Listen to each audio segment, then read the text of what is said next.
Hello, everyone. I hope you're having a nice weekend. I know I had a lot uh, of papers and final works and things to do, but I'm glad I have the opportunity to share my reflection on this module 4. It was very good. The readings were very enlightening. I really connected all the readings with my own experience.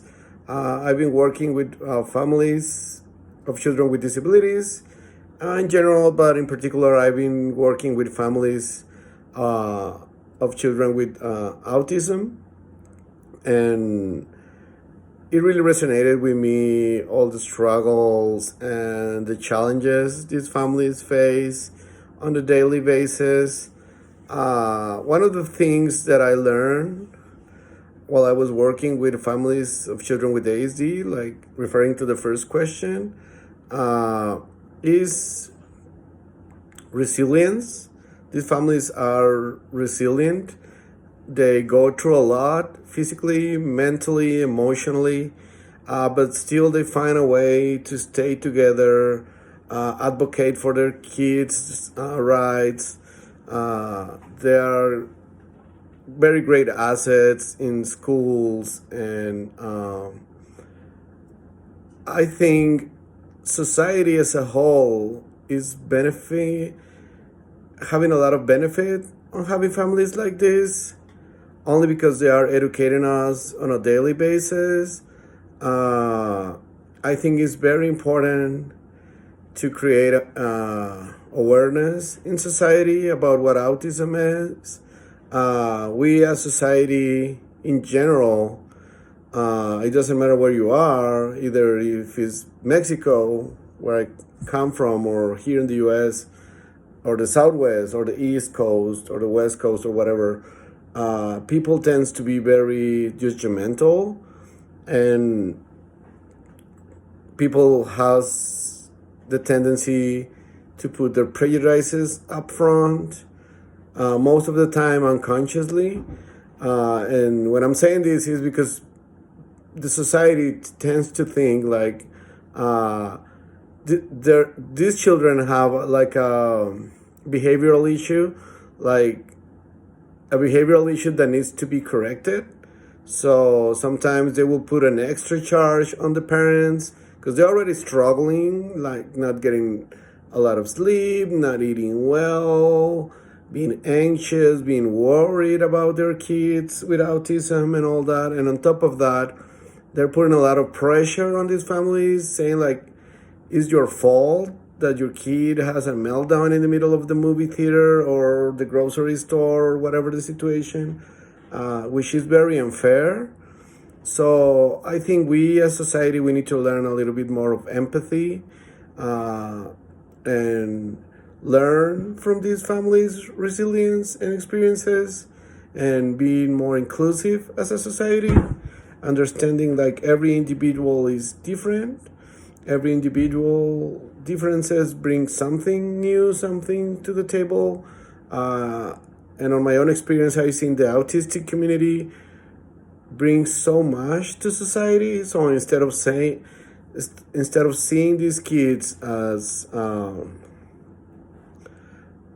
has like a demographic that is affecting society's progress, we need to start looking at these individuals with autism as an asset to society and their families even more.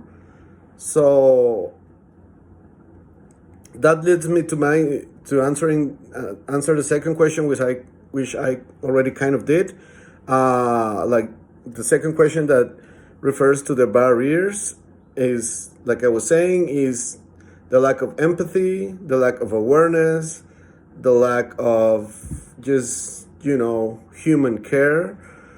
So every time that a family that is already in a lot of strain faces this type of negative attitudes towards their kids or toward their families, they will shell themselves and try to protect themselves and protect their kids. So they're gonna shut down from intervening, being part of the community, assisting to events and things like that. Uh, one of the things I remember the most is like this community. They were pushing. This was an urban community. It was like low income. They had a lot of gangs and all sort of things going on. So it was not. You can say that it was not a good neighborhood. And so this community, they were trying to set up like some more like create a sense of belonging into the community. And one of the projects was that they wanted to build a community garden. So they started that and they were building the community garden. And then all of a sudden, this family, they have a teenager with autism. So they bring the teenager, and they were kind of working there and stuff. But then this boy, he got hurt with one of the plants or one of the tools that he was working with, and so he had a meltdown. So it's very difficult to see a kid having a meltdown in the toy store, but it's even harder to see a teenager surrounded by people having like a meltdown, because they're stronger, they are more maybe dangerous, if you want to say it like that. So people was very upset and all that. So they kind of pushed this family out, and they keep going with their project and all.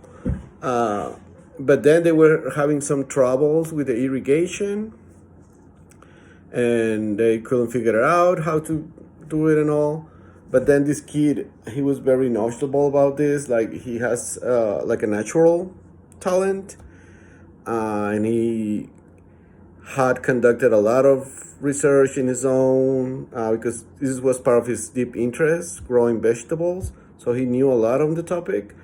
So long story short, so what happened then is that this boy find a way to create like an irrigation system, and it really helped the community to develop the community garden they were working on. So this boy ended up being one of the greatest assets to the community, especially for this community garden. So I guess what I'm trying to say is that when we are brave enough, when we are open-minded enough to give these individuals and their families an opportunity, they will blow our mind and they will help us to move forward as a community, as a society. So something I learned about supporting families of children with autism, which is the next question, is that, like I was saying, if you give them an opportunity, you will learn, you will be educated, you will be more inclusive, and as a result, you will have a more human, caring community that is also welcoming for your family and your kiddos, and we will be living like in more harmony. So the last question we see, which is how can you apply what you have learned in this module? I have to say this video was mind-blowing. I really enjoyed watching it. I took a bunch of notes. I have it here with me.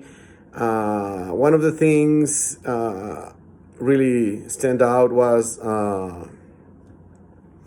having transition goals. I think that's very important, especially for these teenagers that are gonna be aged out of the system after they turn 21.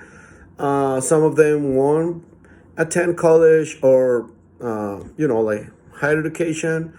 Some of them won't have a job. Some of them will still be living with their parents, parents as caregivers.